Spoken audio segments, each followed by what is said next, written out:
prime window from 2010 to about 2018, that is elite basketball right there. It was so many stars, so many moments from that era.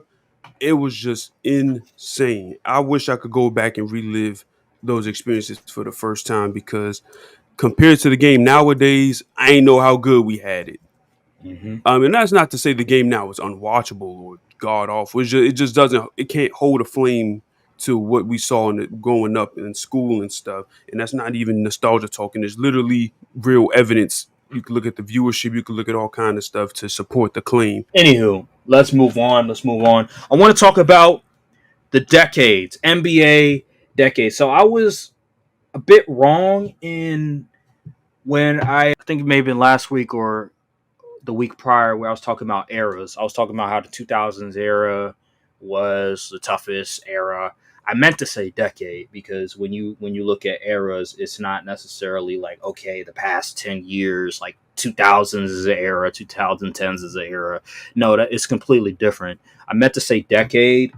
2000s decade was probably the hardest to score in, mainly because of the lack of spacing and the rule changes and stuff like that. So I want to pose this question because I've been watching a lot of basketball, a lot of old basketball from the 2000s, 2010s, and I was wondering, in your opinion, what is the best decade in NBA history? Uh, this is going to sound biased. I mean, you can look and see how young I am. I'm gonna say 2010s because that was the era. It started to trend off towards like we get to 2020 started to get a little shaky, but in that prime window from 2010 to about 2018, that is elite basketball right there. It was so many stars, so many moments from that era. It was just insane. I wish I could go back and relive those experiences for the first time because compared to the game nowadays, I ain't know how good we had it. Mm-hmm. And that's not to say the game now is unwatchable or god awful. It just doesn't. It can't hold a flame to what we saw growing up in school and stuff. And that's not even nostalgia talking. There's literally real evidence. You can look at the viewership. You can look at all kind of stuff to support the claim. But the 2010s was the best era. Yes, I know it was dominated by LeBron and the Warriors for most of the time, but I'm not going to pretend like there weren't other superstars or other teams that actually had good moments like obviously the Spurs. The Mavs was 2010, right? Yeah, the Mavs was 2010. The Mavs was 11. 2011. Yeah, Yeah, 2011. 2011 season. So yeah, like it was some teams had the time to shine. Like even in between, like those Rockets and Warriors series was always a dogfight, even with injuries, even with people expecting the Warriors to win. The Cavs had some good series with that Cavs and Celtics series. I believe was 2017, 2018. They took them to seven. Yeah, 2018. Yeah, like Yeah. that was a great series. The LeBronto stuff, like it was a very good era of NBA basketball. I say 2000s because one was allowed to experience it, and two, I feel like while it was dominated by two teams mostly, it was still very competitive. Okay. I think I know people say the weak East and all of that, which is, I mean, you could argue that, but like outside of like, if you want to bring up the '90s, I mean, who was really standing up to Jordan in them in the East? Nobody. I think the thing is with each era, the only two eras that I remember where almost every year is a different champion was the 70s and now. 70s and the 2020s we're in right now. Every year is like a different champion. There's no back to back winner. It wasn't until I think it was the 80s where we started to see back to back champions, and even then almost every year it was either the Lakers or it was the Celtics. So, and then you sprinkle in like one year it's the 76ers and one year it's the Pistons, but for the most part it was Lakers and Celtics. And then it was the same thing in the 90s where it was the Bulls, and then maybe 2 years it was The the Rockets. Rockets, and then one year it was the Pistons. You sprinkle in a couple of teams, but most of the time it was dominated by one team. And then you go 2000s, Lakers, Spurs, and then you sprinkle in a Miami Heat. You sprinkle in a Detroit Celtics Pistons. and Yeah, you sprinkle in a Celtics, but for the most part, it was dominated by two teams. And then in the 2010s, you have most of the time it was the Warriors, and then you sprinkle You had in, the Heat, the Warriors, and the Cavs. yeah, you sprinkle it Had in, that one year. but anywho, like I mentioned, a lot of times in NBA history is always dominated by like one or Yeah, two teams, basketball is a very dynasty heavy sport. dynasty driven, yeah. But I was going back and forth with this because I was thinking in terms of just style of play, because the 2010s and the 2000s is a weird decade because a lot of things changed throughout that decade. How the game looked in 2000 compared to how the game looked in 2009 was damn near completely different. And then when you look at 2010 to 2019, the game was beginning to shift where I say 2018 when the Rockets had that 3-point palooza. yeah, the pace and space, right? The pace and space where the big men was starting to stretch the floor a lot more. Point guards were becoming more scoring first caliber guards instead of their pass first. It was more so about positionless basketball than ever before. The pacing was going up by a lot. I'm looking at the pacing right now. When you go past, I think it was 2015, the pacing just jumps to an enormous level. You get in the 96, 97 to 120 in 2019, and then 2020 you have 100 in pacing, and then obviously from then on it's like 98, 99, 98. It's ridiculous. The pacing has gone to an astronomical level, and part of that is because I think it has to do with the shot clock. Remember, they after you miss, I think it's after a team misses a shot or whatever, or It resets to it 16 or resets something. it Yeah. resets to 14 Oh, 14. Okay. instead of 24, so to help speed up the pace a lot. And I believe that's why the pacing went a lot higher than what it previously was.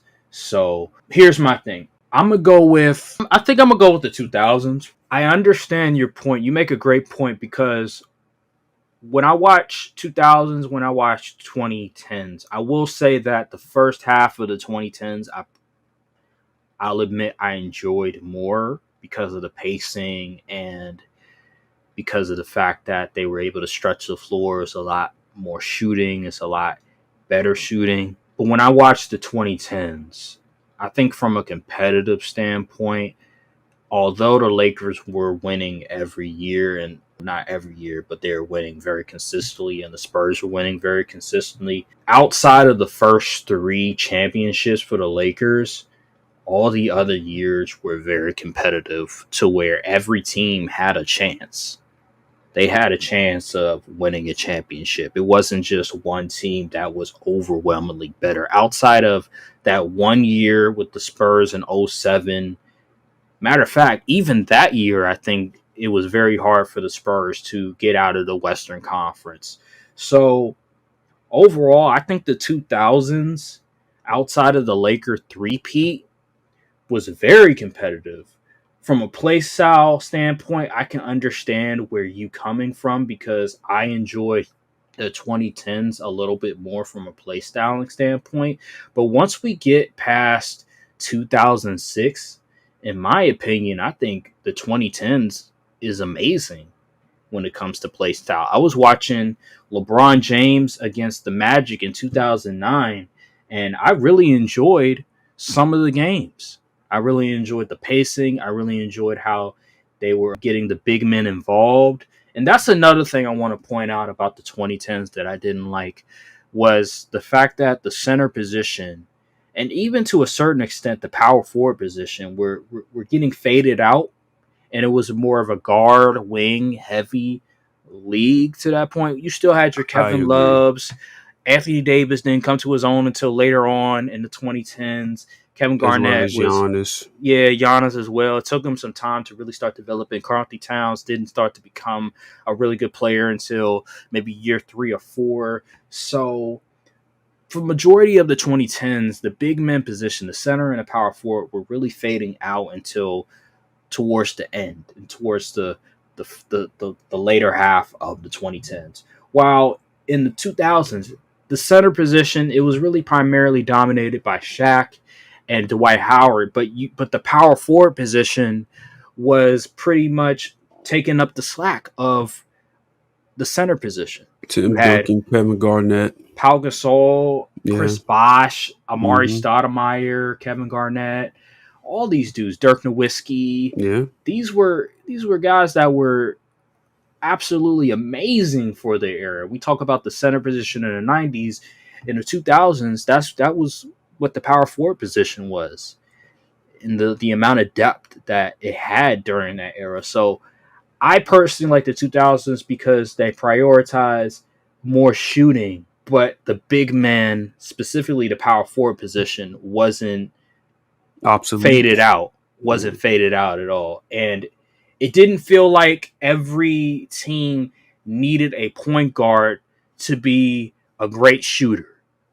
It feels like every team in the NBA, you have to be this type of player in order to get minutes. While back in the day, you didn't need to shoot like Stephen Curry. You didn't need to shoot like Steve Nash in order to be a good player. You can be a Rajon Rondo. You can be a Jason Kidd. You can be those type of players where you're not a good 3-point shooter, but you can still be a winning player and still be an all NBA caliber player. That's why I think the 2000s, in my opinion, is the best decade because it didn't require you to be only one type of player in order to play in that decade. Wow. Once we get into the 2010s, once now we're in the 2020s, you have to be this type of player in order to fit in the NBA as a guard.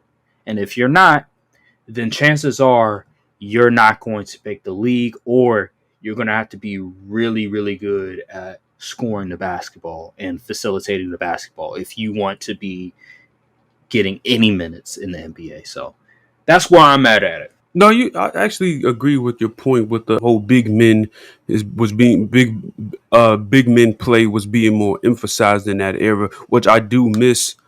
Like the skill level for the bigs back then it way better than what bigs are doing nowadays as far as traditional big men like post moves and having a hook shot. Like I don't think what big in this league has a consistent hook shot really. And then I think also Dwight Howard has gone under the radar. He's been consistently underrated for the past couple of years. Remember the top 75, Hmm. and I think now with him going on podcast, have being in the news for the wrong reasons. I feel Dwight was like a monster. I feel like people don't understand how good of a player he was because when I'm watching the 2009 playoffs against the Cavs, Dwight Howard had probably one of the best face-up games of all time. I'm being dead serious. When he would face up, which is not putting his back to the basket, literally facing up, he was so good at getting around his defender because he was faster than almost Yeah, every center that he was. Matter of fact, he was faster than every center he was going up against, super and athletic. and he was super athletic, and he was strong for his size. So, and without shoes, Dwight Howard is six He was nine. like 6'9", yeah. Yeah, without shoes. So he was doing that against And bigs he that was a were dominant defensive presence. That paint was his. absolutely, absolutely. So Dwight Howard was so underrated for his time. I feel like people need to appreciate him more for what he did in his era, despite the fact that there Especially since wasn't a his whole team lot of knocked off bigs. LeBron. Yeah, yeah, for sure. But I just think he's been underrated. I understand there wasn't a whole lot of great centers back then, but he was still a dominant player at that time, and there were certain rules that restricted him, and he was still able to dominate on both ends of the floor. But regardless, I don't want to disrespect this decade of 2020s because there's a lot of amazing Yeah, there's a lot of centers, good players. Yeah, and I think a lot of them are exceptionally skilled.